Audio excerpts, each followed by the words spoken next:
नमस्कार,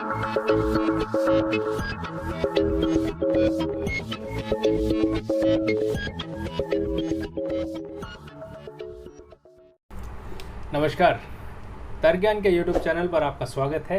मैं हूं दिग्विजय। इस वीडियो में हम एक बहुत ही गंभीर विषय के बारे में बात करेंगे। हम कहें कि बहुत ही गंभीर घटना के बारे में बात करेंगे। वो घटना भारत के पड़ोस में अफ़गानिस्तान में घट रही है। और जैसा आप सभी को पता है, ये काफ़ी दिनों से 14-15 अगस्त को जब उन्होंने पूरे अफ़गानिस्तान पर कब्ज़ा कर लिया और फिर अब 31 अगस्त के बाद जब वहाँ से अमेरिकी सेनाएं लौट गई हैं, तालिबान की सरकार बन गई है और शासन हम कह सकते हैं कि तालिबान का पूरी तरीके से जो नियंत्रण है अब अफ़गानिस्तान पर संपूर्ण हो चुका है। निश्चित तौर पर इस तरीके की जो चर्चा है उसको लाने में मैं थोड़ा विलम्ब कर गया हूं, लेकिन उसके बावजूद भी कुछ बातें हैं जो मैं चाहता था कि आप लोगों के साथ शेयर की जाए, इसलिए इस वीडियो को बना रहा हूँ।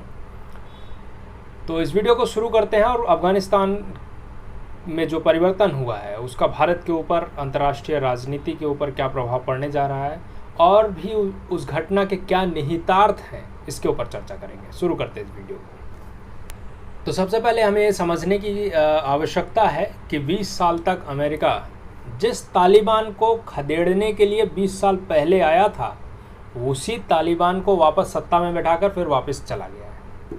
सिंपल सी बात है कि अमेरिका का जो अभियान 20 सालों तक चला, उससे कुल जमा जीरो ही उसके हाथ लगा है।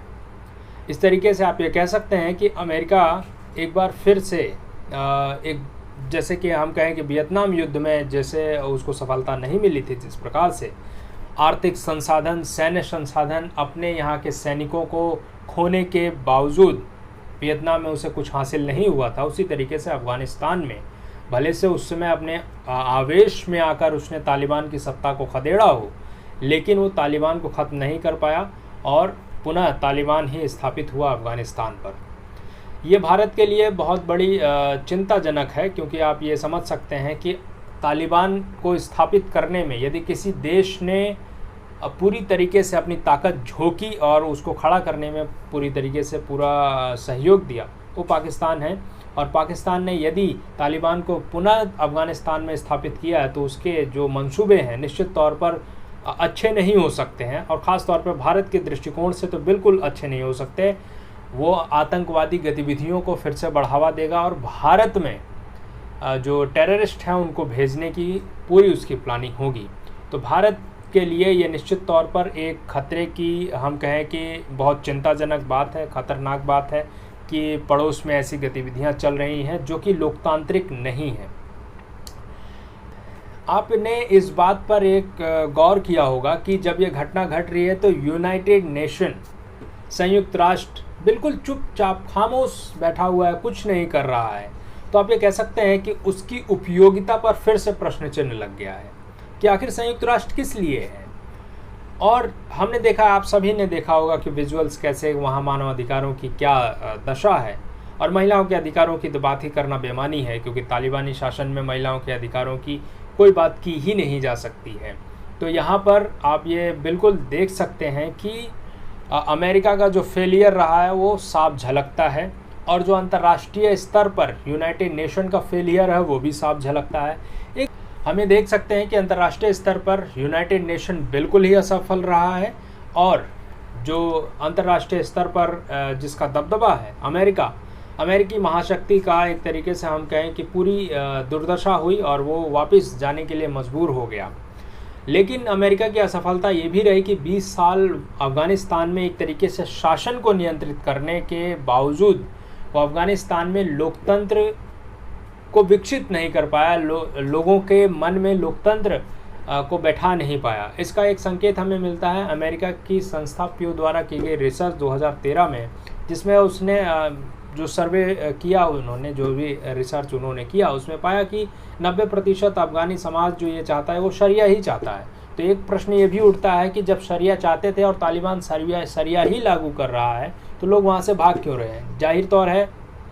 जाहिर है कि वहाँ से भागने वाले वो लोग हैं जो उस आज़ादी का आनंद ले चुके थे, और आज़ादी क्या होती है और आज़ादी से रहना, स्वतंत्रता पूर्वक रहना, मानव की गरिमा क्या होती है, महिलाओं के अधिकार क्या होते हैं, इन सब चीज़ों का वो आनंद ले रहे थे और वो इन सब चीज़ों को समझ रहे थे, इनके अर्थ को समझ रहे थे। वो लोग वहाँ से भाग रहे हैं, अब उनके लिए संकट है। लेकिन अफ़गानिस्तान, आपने देखे होंगे बहुत सारी खबरें कि चुन चुन कर पत्रकारों और तमाम ऐसे लोगों को ढूंढा जा रहा है और उनको निश्चित तौर पर उनको मारा जा रहा है, जो कि अमेरिका के सहयोगी हो सकते हैं या फिर तालिबान के लिए खतरा बन सकते हैं। आप ये भी देख सकते हैं कि इस तरीके की जब गतिविधि हुई और वहाँ से बड़ी मात्रा में शरणार्थी भागने को मजबूर हुए और वो विभिन्न देशों में शरण लेने के लिए एक तरीके से गुहार लगा रहे थे, लेकिन कोई भी देश उन्हें लेने के लिए तैयार नहीं है। इसका सिर्फ सिंपल सा एक सांकेतिक महत्व या हम कहें कि सरल सा अर्थ निकलता है कि आप कहाँ तक भागेंगे। आप किसी दूसरे देश में जाएंगे, अगर वहाँ प्रताड़ित होते हैं तो वहाँ से भागेंगे, तीसरे देश में जाते हैं वहाँ से भागेंगे, कहाँ तक आप भागेंगे। तो सोल्यूशन ये है कि आपको वहाँ खड़े होकर लड़ना पड़ेगा।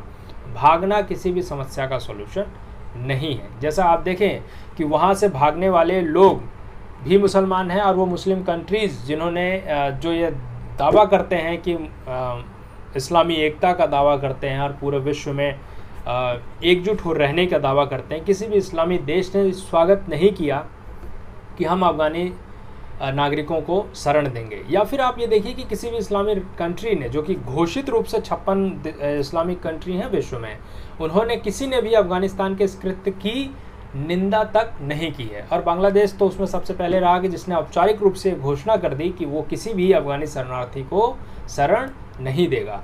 तो ये जो अंतर्राष्ट्रीय स्तर पर इस्लामीकरण और अंतर्राष्ट्रीय स्तर पर इस्लामिक एकता की बात की जाती है, हम कहें कि वो खोखली है। और यदि आप ये ध्यान में रखें कि किसी भी अगर कोई इस्लामिक कंट्री अफ़गानिस्तान के इस कृत्य को या तालिबान के कृत्यों को निंदित नहीं बता रही है, तो आप ये समझिए कि यदि आप किसी गलत घटना का मुखरता से विरोध नहीं कर रहे हैं, तो ये समझा जाएगा कि आप उसके समर्थन में, आप उसको मौन सहमति दे रहे हैं। और यही अंतर्राष्ट्रीय स्तर पर देखा जा रहा है। तो आप ये देखिए कि एक मुस्लिम के द्वारा प्रताड़ित किया जा रहा है और कोई मुस्लिम कंट्री उसको लेने के लिए तैयार नहीं है। और भारत में कुछ ऐसे लोग हैं कि वो चाहते हैं कि अफ़गानिस्तान जो शरणार्थी हैं उनको भारत में जगह दी जाए। तो ये बिल्कुल आप देखिए कि बिल्कुल हास्यास्पद है। और भारत ने अपने वहाँ के हिंदू और सिखों को निकाल लिया है, और ये जो हम कहें कि बहुत अच्छी बात है। अब लोगों को CAA का मतलब समझ में आ रहा होगा। और आपने देखा होगा कि जो कुछ लोग इसका विरोध कर रहे थे CAA का, आज उसको समर्थन कर रहे हैं। और जो डेडलाइन रखी गई थी, जो कट ऑफ डेट रखी गई थी, सरकार से अनुरोध कर रहे हैं कि उस कट ऑफ डेट को बढ़ाया जाए ताकि वहाँ अफ़गानिस्तान से आने वाले हिंदू और सिखों को नागरिकता मिल सके। तो कुल मिलाजुला कर इस घटना का लब्बो लबाब ये है कि भारत के लिए एक बड़ी चिंताजनक बात है, उसकी सुरक्षा के लिए बड़ी चिंताजनक बात है, और बहुत ही शर्मनाक बात है अंतर्राष्ट्रीय संस्थानों के लिए, अंतर्राष्ट्रीय स्तर पर लोकतंत्र के ध्वजवाहकों के लिए, अंतर्राष्ट्रीय स्तर पर मानवाधिकारों की दुहाई देने वालों के लिए। ये बहुत ही शर्मनाक है जो अंतर्राष्ट्रीय स्तर पर फेमिनिज़म और नारीवाद का झंडा लेकर घूमते फिरते हैं, लेकिन अफ़गानिस्तान में हो रही महिलाओं के साथ बर्बरता या महिला अधिकारों के हनन पर बिल्कुल मुंह में दही जमा कर बैठे हुए हैं। तो ये बहुत ही शर्मनाक है और भारत के लिए बहुत ही चिंताजनक है। भारत में आप ये ध्यान रखें कि अब तालिबान का इस्तेमाल पाकिस्तान और चाइना मिलकर भारत के खिलाफ करेंगे और निश्चित तौर पर भारत को सचेत रहने की आवश्यकता है। तो और भी बहुत सी अन्य बातें हैं और इसलिए सारी बातें इस एक ही वीडियो में कवर नहीं की जा सकती। आपके पास यदि आप भी कोई बात कहना चाहते हो तो कमेंट बॉक्स में ज़रूर लिखें, उस पर मैं प्रतिक्रिया ज़रूर दूंगा, और यदि कोई जवाब चाहते हैं तो कमेंट बॉक्स में मैं उसका जवाब भी दूंगा। तो बहुत बहुत धन्यवाद। मिलेंगे किसी और वीडियो में किसी अन्य विषय पर चर्चा करते हुए। और निश्चित तौर पर आपको बता दूँ कि अब निश्चित रहिए कि नियमित वीडियो आएंगी, और व्यस्तता रहती है लेकिन फिर भी प्रयास रहेगा कि कुछ वीडियो आपके साथ ज़रूर साझा की जाए। बहुत बहुत धन्यवाद। मिलेंगे किसी और वीडियो में। तो इस चैनल को ज़रूर आप सब्सक्राइब करें, अपने अन्य दोस्तों के साथ ज़रूर साझा करें। धन्यवाद। मिलेंगे किसी और वीडियो में। धन्यवाद।